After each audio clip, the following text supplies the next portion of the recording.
How to get Disney Plus on Hisense TV. First of all, press the home button on your Hisense TV remote control. Should bring you to this page here where you want to press down on the direction pad on your controller.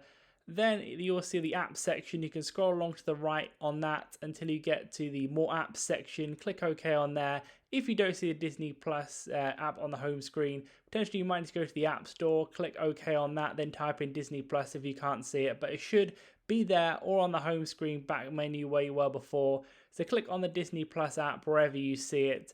Click OK, the middle button on that. Then right here, without downloading or installing, you will be able to have the Disney Plus app open on your Hisense Smart TV right here. So you can go ahead and log in or create an account depending on what you want. You can use the QR code there.